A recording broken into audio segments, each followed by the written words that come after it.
dalee nag jàmm chers internet yu jàmm TV am nañu mbégte dalalaat leen si entretien yi nga xam te ne ñu ngi leen koy defal ñu ngi fii nag Jidda ci Tivaouane fekk fi benn ndaanaan war a waxtaan ak moom muy Alaaji Babacar Gueye ñu gën ko xam ci Baba Gueye ñu war a waxtaan ak moom nag ci lu bëri ci mbirum politique mbirum sport waaye it mbirum dëkk bi nga xam te ne moom mooy Tivaouane mu nekk doomu dëkk bi am ci wàll waaye it nekk nga xam te ni gars yi bàyyi nañ ko xel rawatina ci doom bi nga xam te ne mi ngi si yëngu loolu yëpp nag dinañ ko fi taataan dinañ ko waxtaan waaye balaa ñu ci sor rek mbokk internet yu Jàmm TV dañ leen di nuyu dalal leen am mbégte ci ni ngeen ànd ak ñun di leen waxtaan nag ngeen gën a aimé tey gën a abonné waaye tey gën a partagé balaa ñuy sor rek ñu daal di dalal suñu gan jox ko mu daal di nuyoog internet yu Jàmm TV sëñ Baba maa ngi lay nuyu. salaamaaleykum waa Tivaouane Zal ñu ngi leen di ziar bu baax di leen dalal équipe bu Jàmm TV bi ñëw seet si ñu dañuy jël suñu nuyoo rek bu ñu sante yàlla julli ci yonent bi salallaahu alayhi wa sallam dañuy jël suñu nuyoo teg ko ci suñu xalifa suñu kilifa Serigne Babacar Sy Mansour buñ ko nuyoo nuyu nañu kilifa diine yëpp di nuyu aussi de passage toutes les autorités locales yi nga xam ne ñu ngi ci dëkk bi voire nationale di sant bu baax a baax di leen remercier encore ci déplacement bi voilà vraiment contentement la te ñu ngi leen ci féliciter bu baax di rafetlu yéen tamit seen liggéey yéen waa Jàmm TV parce que c'est pas la première fois que ñu taxaw waxtaan sur beaucoup de sur des occasions yoo xam ni ça concerne Tivaouane donc yéen it ñu ngi leen di suivre bu baax di gis seen liggéey di ko rafetlu vraiment et di leen ci encourager di leen ñaanal yàlla aussi fi ngeen bëgg a dem yàlla na leen ci yàlla yóbbu Jàmm TV dem ba nekk une télé internationale voilà mais loolu san ñaa ngi leen ko yéene di leen ko ñaanal bu baax a baax a baax. amiin ci macha allah sëñ Baba laaj bu njëkk bi mooy doon loo xam ma sàmba nit ki gën la xam boppam tey bu ñu doon laaj ci Baba Gueye ñi nga xam te ne ñu ngi soog a seetaan vidéo bi Babacar Gueye moom mooy kan. waa Saliou man maa ngi tudd Babacar Gueye mais yàlla dafa def Tivaouane ñu ngi ma gën a miin ci turu Baba Gueye voilà mais Babacar Gueye laa tudd di doomu Tivaouane juddoo Tivaouane màggee Tivaouane yaroo Tivaouane jàngee Tivaouane amee lépp Tivaouane fi laa juddoo fi laa yaroo fi laa màggee fi laa jàngee amee sama bac fii ci lycée Ababacar Sy bu Tivaouane dem université Cheikh Anta Diop j'ai fait là-bas 7 ans donc je suis revenu ma génn yàlla def ma njëkk a commencé servir à Dakar mais man li ma naan à chaque fois li nit ñi di def comme chemin man le chemin inverse la ma yàlla defal parce que dama commencé Dakar wàcc si Thiès ba ñibbi si Tivaouane tey yàlla def ma nekk fii nekk un comptable nekk chef comptable de l'entreprise EGPSCE bi nga xam ni Modou Fall bi nga xam ne opérateur économique moo ko dirigé may chef comptable bi foofu noonu avec toute l'équipe que je travaille et je les salue de passage vraiment Babacar Gueye nekk aussi président de l'ASC Jambar de Djidda en plus aussi nekk le coordonnateur du mouvement création cadre de réflexion d'échange et d'action pour un Tivaouane organisé et nanti donc en grosso modo voilà donc Babacar Gueye doomu Tivaouane nekk taalibe Tivaouane serviteur de Tivaouane moom moo taxaw tey di nuyoo voilà di jox lexo ku ne ak fi nga mënti nekk yëpp daal. macha allah am na solo gis nañ maanaam yëngu-yëngu yi côté bu nekk ñëw nga ci wàllum mouvement bi waaye ci liggéey bi waaye ci li nga xam te ne moom mooy ci sport bi bu ne nag dinañ ci comp daal di ci waxtaane dañ koy door rek ci mouvement bi nga xam te ni moom nga créé tuddee ko création nga créé mouvement bi ba pare tuddiwaat ko création ak sigle yi nga xam te ni doon nga ko loolu inspiration bi fan la la dikkee ak mouvement bi lan moo ko tax a jóg. waaw xam nga tey yàlla dafa def ñun ñu nekk ay doomu Tivaouane li ma wax léegi rek nekk ay serviteur de Tivaouane bi ñu yàlla defee tamit ñu nekk fii ci dëkk bi nit ñi aussi jubluñu ci lu bari di laaj suñuy xalaat di ñu consulter sur beaucoup de choses donc ñu nekkoon ci aussi dans la plus grande discrétion possible di ci liggéey donc des amis à moi sont venus me voir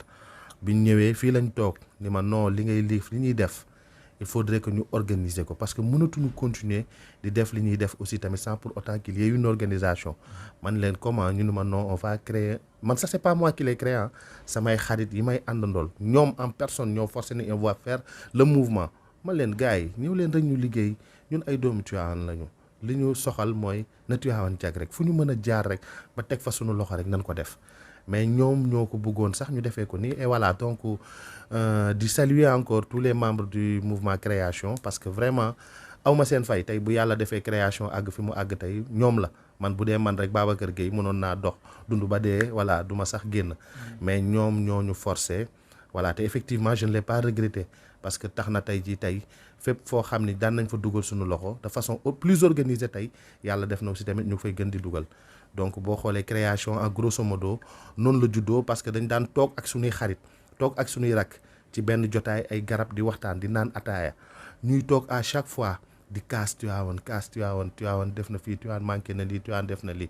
ñu toogaat ba ci yàgg ñu ni waa mais ñun ay doomi Tivaouane qu'est-ce qu'on a fait pour remédier à tous ces problèmes yaa nga xam ni suñuy frères suñuy cousins suñuy mbokk ñi ngi koy toog di ko waxtaane ak ñoom. C'est ce qui a fait qu'aujourd'hui qu'on a créé ce mouvement pour essayer d'apporter notre touche à tous ces problèmes-là yi nga xam ne daan nañ toog di ko waxtaane jéem a apporter aussi notre contribution à une solution évidente boo xam ne aussi tamit mën na cee am. di ñaan yàlla rek mu jàppale ñu aussi tamit ci liggéey boobu et suturaal ñu ci bu baax a baax.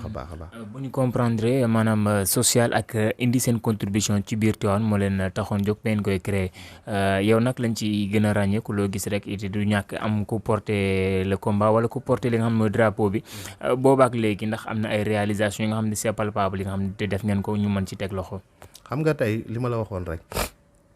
depuis boobu ba tey on a voulu faire les choses dans la plus grande discrétion et jusqu'à présent je pense que ni on milite dans ce sens-là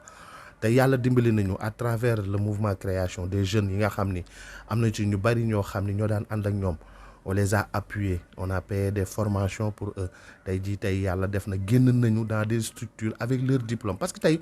nit aussi tamit soo ko bëggee organiser da nga koy wutal métier parce que tamit ñu taxaw ci bari taxaw naan dëkk bi doxul liggéey amul d'accord mais yow qu'est-ce que tu vas faire soo amul quelque chose une qualification certaine à quoi tu dois prétendre donc ñun on a créé ce problème-là on a recensé ce problème-là et des amis des frères yoo xam ni jege nañu yoo xam ni xamuñu leen sax ils sont venus nous rencontrer on a essayé dem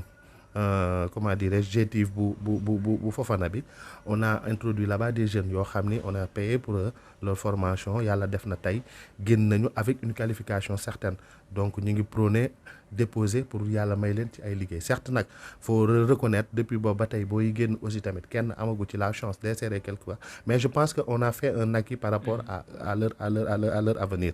donc loolu ci benn la ci yu bari beneen aussi tamit on a recensé des familles yi nga xam ne tey ji jàpp nañ ni ñii seen doole àggul fenn fi on a regroupé nos moyens tant bien que mal nu mu mënti toll et dans la plus grande discrétion nous sommes partis les voir et dem jox leen ko ci njëkk ak teraanga ñibbi si waat je pense que ni et aussi lépp loo xam ne tey yëg nañ ko muy loo xam ne njëriñ la pour Tivaouane des organisations ou bien des activités organisées par des mouvements ou je ne sais pas qui tey jii ñun bu ñu ci solliciter encore on va essayer d'apporter notre touche par rapport à cela beaucoup d'amis à moi yoo xam ne organiser nañu des tournois pour des écoles de foot de Tivaouane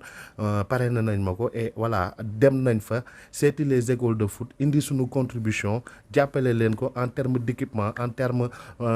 matériel yëpp ba nga xam ne tey jii tey ku ci ne jàpp naa ni fu ñu gis dinañu remercier waat bu baax parce que am na au moins benn touche bu ñu leen mën a yokkal waaw je ne saurais bon bu nu ma toog di relater parce que bëgguma sax loolu noonu man moom sama philosophie c'est plutôt voilà qu'on fasse une chose et en passer mais voilà bu ñuy toogee sax di waxtaan mooy tax xëy na peut-être ñuy tudd lu bari mais bëgguma sax ñuy dugg ci dans le sens même de non réalisation et tout cela bon loolu moo tax je comprends léegi ñu nekk ci Tivaouane waaye it phénomène Jakarta nekk fi wax nga ko sànq ñu bëri dañuy bëgg liggéey waaye ñu si bëri it amuñu qualification amuñu métier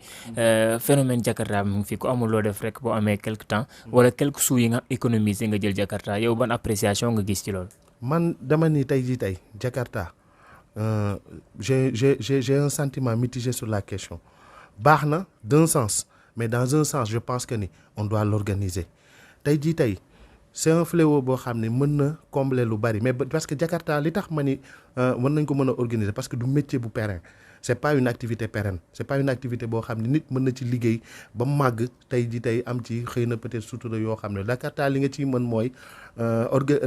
régler ci benn problème bu taxaw nii et après ñu avancer donc comment l'organiser nous sommes à Tivaouane et je pense que les autorités doivent prendre leurs responsabilités man le pourquoi mooy mënuma tey concevoir ici à Tivaouane qu'il y ait des jeunes de moins de 15 ans yàpp ay parents pères de famille nekk ci dëkk bi di daw nu mu leen neexee on doit l'organiser tey même s'il faut sax créer des cartes yoo xam ne ça leur permet d'être des conducteurs affirmés nga am des critères yooyu respectés être âgé au moins de 21 ans au moins am aussi des responsabilités yoo xam ne nit dinañ xam ne kii pare na pour war a mën a sàmm dundam mais sàmm aussi la vie des pèlerins.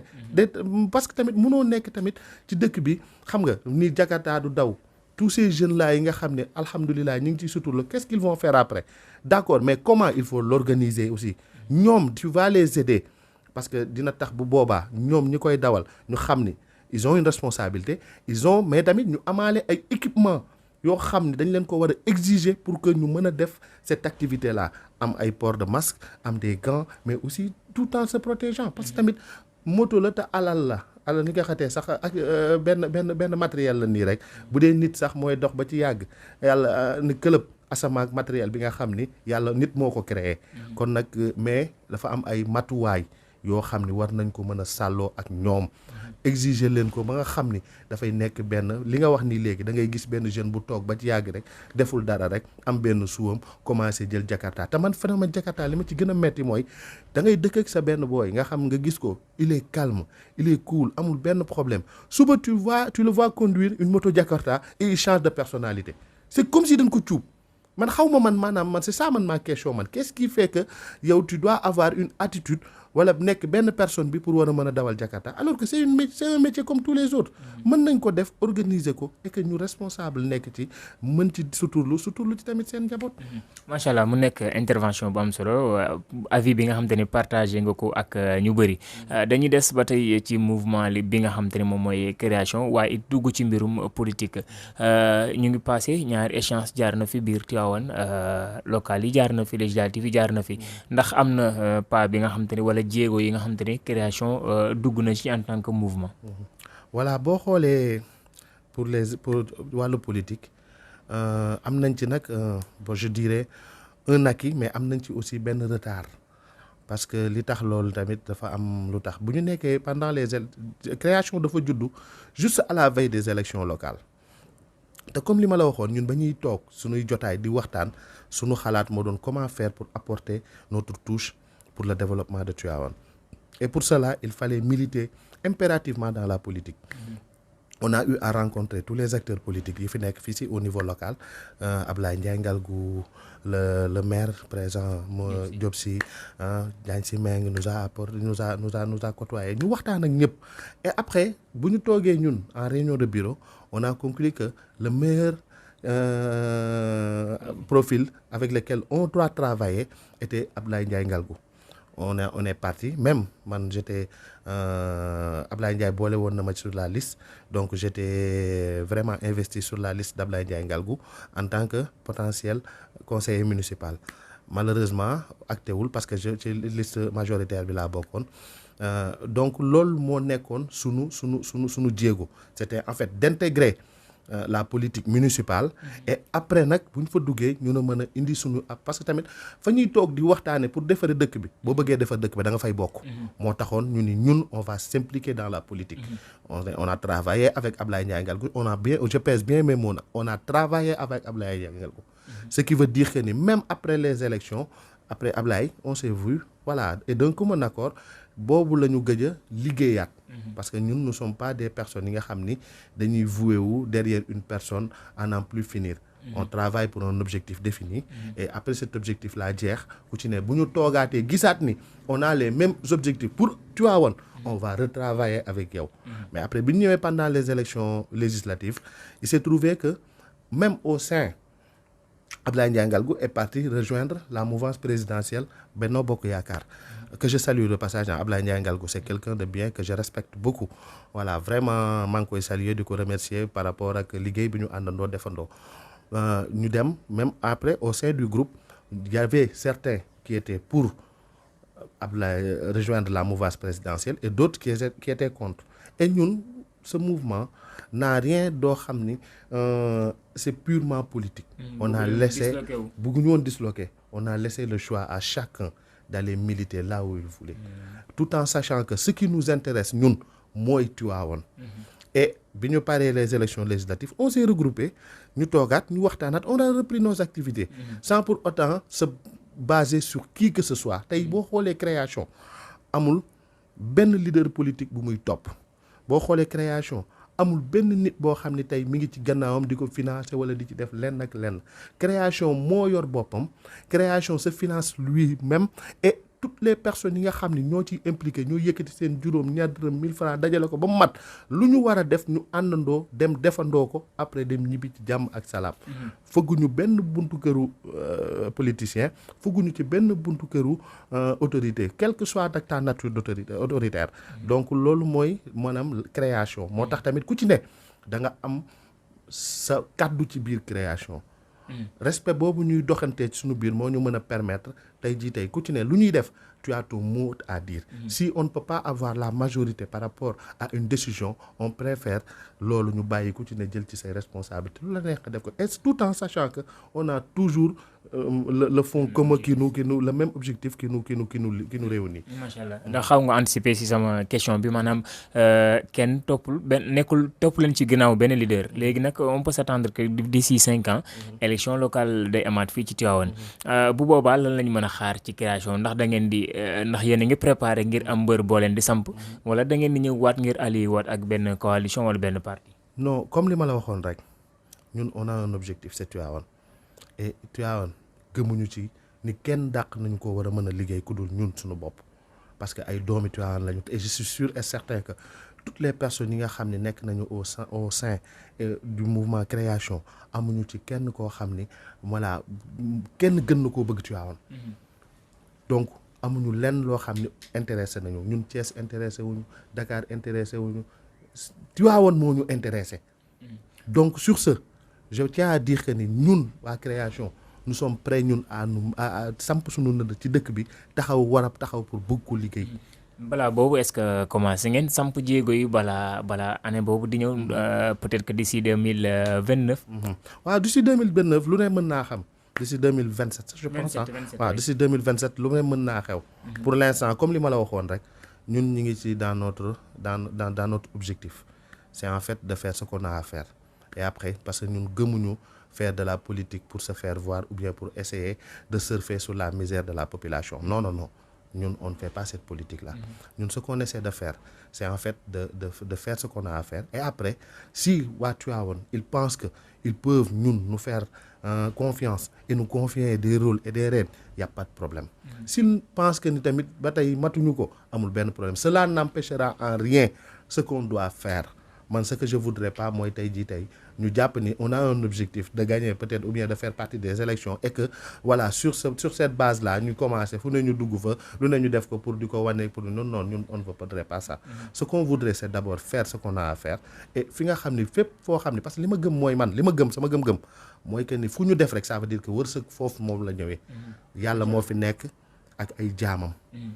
kenn mënul tey jii tey man su ma lekkee sa xaalis ça veut dire que sama wërsëg la maa ko moom kon donc man su ma jëlee sama xaalis def ko feneen ça veut dire que wërsëg bi foofu la war a duggee mën ñu defuñu ko di ko fëggee suñu dënn wala di ko ndamoo wala pour jàpp ni non dañ leen di defal lii dañoo war a préparer pour ngeen préparer ñu ay élections ñun gëmuñu loolu li ñu gëm mooy que ni tant que Dieu nous donnera la vie et qu'on aura les possibilités et les moyens on se battra et on s'investira pour Tivaouane kon nag ñu am ay poste ou bien des la que ñu ñàkk koo am luñ ci amas ku néew danañ ci dimbali suñu bopp dimbali ci suñuy mbokk dimbali ci waa dëkk bi bu soobee yàlla. patriotisme local maanaam ba tey ñu des ci politique bi nag niveau national en tant que ku nekk ci langue politique bi nan nga gisee tension politique bi nga xam ne jamono ji ça règne ñu nekk à la veille de l'échéance 2024. vraiment man je déplore cette tension politique là parce que tey ñi ci nekk ñëpp ay acteurs que ça soit le président lui-même que ça soit les opposants ñi ci nekk dans les têtes bu amee ay retombées je pense que ni ñoom ils seront mieux protégés que d'autres man li ma ci metti rek mooy des victimes yi nga xam ni des personnes yi nga xam ni ils ont de l'avenir ñoo ci nar a nekk des victimes rek et loolu moo ma ci metti et loolu pour lan pour peut-être ay gis nga tey xeexal sa mbër ngembal sa mbër amul lenn lu ko gën a rëy lu dul xaar au soir du 24 février 2024 nga dugg ci urne bi xool ki la neex nga tànn ko. Un éventuel troisième mandat qui se pose par contre opposition bi ne moom amul droit def troisième mandat yow ban gis-gis nga ci am. bon man personnellement man li may wax sànq waa tout à l'heure rek j'en ai eu un débat avec sunu bureau nii ma ne leen tey juridiquement ñoom ñi nga xam ne mën nañu poser la 3e candidature mën nañ ko défendre mais man je pense que moralement c'est indéfendable parce que une personne qui est sortie pendant plus d'une fois déclarer officiellement qu'il ne fera pas un 3e mandat, je pense qu'il doit il doit respecter sa parole. Il doit respecter les Sénégalais. Donc man juridiquement parce que il faut dire les choses telles qu'elles sont. On a élu le président pour un mandat de 5 ans. Donc le quinquennat moom mën na ci am droit def ci 2 mandats. Mais moom il avait dit et redit qu'il n'allait pas faire plus de 2 mandats consécutifs. Donc il a fait 2 mandats de grâce. Nañu dimbali bañ a sunu dëkk bi bañ a tàkk. Nañu dimbali sunu dëkk bi bañ a am benn ngaañ man loolu rek laay ñaan. Tey jii tey moralement man moom laay wax parce que tamit ñi ci nar a ñàkk seen bakkan ñi ci nar a loru boo xoolee bu baax du doon seeni doom. du doon suñuy mbokk lay doon wala ñoo xam ni waa population sénégalaise la kon nag lu nit mën a def. muy moom le président bi nga xam ne c'est lui qui est notre père nous tous na xool ses choix et décisions mu bañ a nekk un choix personnel mais un choix au profit de la population sénégalaise. am na solo dañuy woy ba tey ñëw nag ci sport bi daaneel foofu en tant que ku jiite président ku jiite association sportive et culturelle ren gi Tivaouane nawetaanuñu yow ren loolu nan nga ko dundee. xam nga. Man Tivaouane su may wax sport sax dama naan jarut a wax parce que Tivaouane su dul population bi fi nekk di xeex chaque jour sport Tivaouane dee na dans la mesure où pendant 3 ans il y a eu aucune activité sportive à Tivaouane et tey dañu am ay jeunes yoo xam ni ñoom li ñuy dund c'est tey jii tey dañu am ay yaakaar ci sport donc ñooñu certes xëy na dina metti mais tegal leen ay jalon tegal leen ay infrastructures yoo xam ne dina leen mën a permettre ñoom ñu mën ci développer wu ñu mën ci épanouir wu Tivaouane yàlla dafa nekk mu nekk une ville avec ses critères avec ses spécificités tey Tivaouane c'est une ville religieuse mais administrative aussi tey am na yu bari yoo xam ne xëy na mënu fee am jeunes yi nag dañu am beneen endroit boo xam ne war nañ fa mën di épanouir te amuñu leneen lu ñu am Tivaouane lu du sport. Donc nos autorités administratives doivent prendre ça en compte et dimbali ñu ci ba nga xam ni suñu jeunesse bii nañ mën a am foo xam te parce que tamit gis nga loolu dafay tax sax économiquement day rey sunu économie locale. dafay tax tey jii tey toute dépense bi nga xam ni nit ñi war nañ koo def au niveau local dañuy mujj génn dem defi ji ko et loolu c'est pour lan. boo génnee tey Tivaouane dem Thiès la nga fay dépenser fan lay dugg ñay fay ay recettes fan lañ koy fayee municipalité bu Thiès a koy englobé tey jii tey boo ñëwoon Tivaouane sax bàyyi jeunes yi créer leen ubbil leen ay infrastructure yoo xam dañ fa mën di dem loolu dina mën a tax sax xaalis pour circuler au niveau local. Et loolu ce sont des critères qui font développer une localité. Donc man sport bi je pense que l'autorité administrative en l'occurrence le maire Diop Sy ne revoira sa politique mu jéem a xool comment il apporte une touche pour cela pour essayer au moins d'accompagner maanaam les clubs parce que clubs yi sonn nañ. Dames doguma la handball bi ñoo ñëpp ñu ngi génn ji comme ni nga waxoon kon ñoom ñu ngi contribuer ci yeneen commune ci yeneen ville au détriment de Tivaouane bi nga xam ne amatul infrastructure tey jii tey kay dem Minam di fa football jee mais ba muy dem nan lay def day dem loué ji terrain ba fan la jëm mairie bu Taïba Ndiaye fii tey jii tey bu ñëpp ñëwoon fii tey di football si fii stade Tivaouane bi ñuy fayee dafay am une partie boo xam ne dafay dem ci keesu tamit dafay am une partie boo xam ne dañ koy reverser trésor bu Tivaouane bu boobaa fan la jëm commune de Tivaouane donc ce sont des recettes yoo xam ni moom war na ko mën a avantager terrain bi stade bii ba mu fiy baax nit ñi dañ ko daan loué guddi gi recettes yooyu fan la daan dugg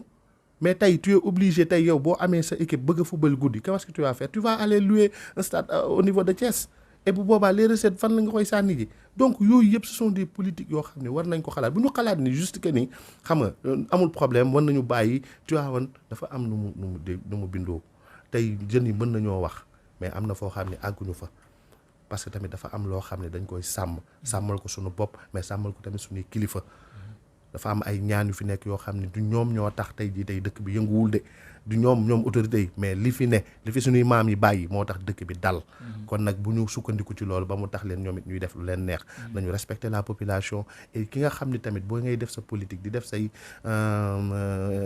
campagne tu as promis tout à la population tivaouanoise ngalla boo demee ba jot ci li nga war a jot xoolaatal la population ñi la fal bu leen fàtte bu leen beddi. woo leen nga waxtaan ak ñoom xool li nga xam ne war nga ko mën a def Tivaouane dafa jooy ci sport. amul nag benn secteur sportif tey boo xam ne tey Tivaouane gis na fa ñu gis ni am na ay autorités ko taxawu que ça soit Dames que ça soit handball que ça soit basket man xam naa leen je les côtoie journalièrement parce que ils viennent me voir mais ils souffrent vraiment d'une difficulté ñun tamit bu ñu jaaxaan jeexee dëgg des li ñuy amas ku néew bu ñu leen ko di may it mënu leen a yóbbu fenn. mais y a des budgets qui sont dégagés pour cela mais nañ leen jox seeni foofu le problème bi nekk fa laa bëggoon rebondir souvent maanaam da ngay gis ne ñi neewul ñi géré wul administrativement Tivaouane sax ñooy gën a contribuer ñooy gën a appuyer équipe yooyu noonu ku si mel ni ki par exemple Dames gis nañu récemment Abdoulaye Ndiaye Ngalgou jox leen lu toll ci 2 millions te boobaa ba tey gisaguñu la nga xam te ne moom mooy subvention yooyu tamit ndax du jur ay échec ci côté résultat. loolu l'échec est déjà là présent l'échec est déjà là parce que tey man mënuma comprendre une équipe locale ni dafay def ay am des charges yow nga ne yaay da nga koy romb dégg naa sax une fois ngañwan ni daf leen di romb mais ñuy réunion mu yëkkati 100 000 may leen wala 200 000 alors que ñoom ña nga fa ak seen maanaam subvention bu ñu leen war a jox loolu à quelle fin la ngay mayee nit kenn jox ko lim moom ba pare. tey jii tey y a ces choses yoo xam ne en fait si tu veux les man mënuma comprendre et lu tax c'est un budget qui a été dégagé et bu jëm pour le sport tivaouanois mais jox ko aux acteurs après mu jeex moo gën tout ce trou-là la brouhaha bi am ku ne di wax ku ne naan lii ak la ak lële gis nga une commune dafa am des réalités mënoo yor une commune rek jàpp ni tey jii tey malgré la commune elle est peut-être à 90% voire à 75% religieuse mais elle est aussi sportive elle est administrative elle est culturelle donc secteur yooyu yëpp ku ci ne li mu am ci maanaam ci commune bi jox ko. gis nañu récemment ministre des sports daal di fii ñëw waaye it le maire moom it recevoir ko daal di jox dalal xelu jeunes yi ne ñu ngi si balaa yàgg amaana dina pare ndax am nga yaakaar fileeg déwén bu ñu tolloo ci vacances yi ñu mën a xaar ASC Jàmbaar bu Jidd ak yeneen ASC yi fi nekk mën a sóobuwaat ci nawetaan comme ni nga ko waxee ginnaaw 3 ans defuñ ko. xam nga man le maire man tey c'est un acteur sportif il fut président d'ASC xam na bu baax comment se passe une commune comme ne comment nan la nit ñi di dundee un engouement populaire qui est les nawetaan donc tey jii tey war na xam ni moom bi mu ñëwee fii suñu koñ aussi tamit yàgg nañoo jàppale bien avant que mu fi nekk dara ci koñ bi yàgg na fay def lu ne pour suñu ASC kon xam na bu baax ni nit ñi di dundee récemment bi mu fi organiser son tournoi là au niveau pendant les élections gis na engouement bi mu am gis na toute la jeunesse tivaouanoise ni ñu génnee ama accroché wu ci kiyam boobu noonu tournoi boobu donc war na xam ni les gens ont besoin d'avoir benn espace bu ñu war a dem football yi et épanouir tey le ministre est venu il a donné des garanties man nag moom wax dëgg yàlla nit lu ma wax man dama koy gëm ba jusqu'à la preuve du contraire waaw macha allah am na solo développement waaye nag duñ jeexal te dugguñ ci wàllum diine ji ñu ngi Tivaouane récemment ñu ngi génn ci gàmmu Jaksaaw balaa yàgg ñu war a demaat ci li nga xam te ne moom mooy ziar général rawatina ziar général bi nga xam te ni daaw am na waaye lu jiitu daaw ñaar at dunduñ ko daaw gis nga mbooloo bi fi teew ba nit ñi jaawale ko gàmmu Tivaouane naka nga koy waajale waaye it création nan lañ koy waajale ak ban message ngay lancer fidèles yi nga xam te ni ñoom ñooy ñëw ñu daal di tëjee foofu. waaw gis nga nag Sénégal dañu am chance ndax lu dëkk bi metti ak lu mu tàng dafay am ay événements yoo xam ne daf ñuy dellu si waat daf ñuy apaiser waat tey dëkk bi dina tàng mais bu màggal Touba jotee da ngay jéem ñëpp bàyyi lépp lu ñuy def na Touba nga mag bi tàng gàmmu Tivaouane jot ñëpp bàyyi lépp ñëw événement yooyu gàmmu Jaksaaw boo xoolee événement yooyu da ngay gis sax ay autorités politiques yoo xam ne duñ tuddante bis boobu ñu daje. toog mën a waxtaan ndànk génn dem parce que ce sont des événements yoo xam ne dañ koy sante yàlla suñu borom tey nag ziar général bi événement la boo xam ne ñun ñëpp dañ koy c'est venu au bon moment parce que man je me dis que ni cette tension politique là bi ñu demee bërki démb Diacksao wax naa ko parce que je pense que ni on m'a interviewé sur un autre site et je pense que noonu laa ko wax ma ne ko gis ngeen ni Sénégal fu mu tàngee rek am na ay moment yoo xam ne bu ñëwee rek ñëpp dañuy dal xool yëpp day di seddaat bàkk yàlla xam nga ñaan yàlla dal ñaan yàlla dëkk bi lépp am fi ci jàmm ak salaam te je pense que ni loolu mooy sunu chance ñu gàmm gi nag ziar bi nag incha allah ñu ngi koy waajal avec nos amis incha allah et je pense que ni ren rek bi ñu demee Diacksao on a vu des manquements et je pense que ni incha allah bu ñu yàlla mayee déwén ñu fekkee incha allah dinañ jéem a def ay actes yoo xam ni c'est en fait pour soulager encore la population parce que bi ñuy dem on a vu des personnes qui voulaient partir mais malheureusement am ci coono yu metti ma ni leen bu déwénee moom incha allah on va avoir des cars yoo xam ne on va les offrir à la population tivaouanoise yoo xam dañuy dem ci gàmmu gi dem ci xadara ba ci jàmm ak salaam ñibbisiwaat ci jàmm ak salaam ziar bi aussi incha allah on va aller au centre-ville incha allah et tout ce qu'on pourra faire pour essayer de soulager aussi cette population parce que daaw gis nañu engouement bi et xam naa ni aussi tamit dina am ñoo xam dinañ ñëw ba ñibbi te dina métti ci ñoom kon donc tamit dinañ jéem a ñun en retour xool nu ñuy def ba nga xam ne dinañ leen mën a jàppale en terme d'eau en terme de vivre nga xam ne buñ ñëwee dinañ mën a def seen ziara ci jàmm ak salaam ñaan yàlla dëkk bi ak Sénégal jàmm dal fi ñun loolu rek moo ñu intéressé dëkk moom kenn mënu koo defar ci kaw coow même les guerres les plus meurtrières au monde se sont toujours résolues autour d'une table kon waxtaan moom mooy lépp dal ci la lépp xaj nañu dal di ñaan tamit ziar bi lépp bu ñëwee lépp luñ fi ñaan ci dalum réew mi yàlla na ko suñu borom nangu waaw macha allah am na solo mu nekkoon Alaaji Babacar Gueye Baba Gueye nañ doon waxtaanal dégg ngeen ci nga xam te ne dugg nañ ci ginnaaw création bi wax ci politique bi sport waaye te jeexalee ko ci li nga xam te ne moom mooy ziar bi ñu dem ak ñaan yi nga xam ne tëjee na ko di wax amin waaye te di ñaan rek yàlla nañu yàlla may ñu àgg seeg jàmm ba fekkee ba tal ko dégg leen daje rek si yeneen jotaay mbokk yi jaa ngeen jëf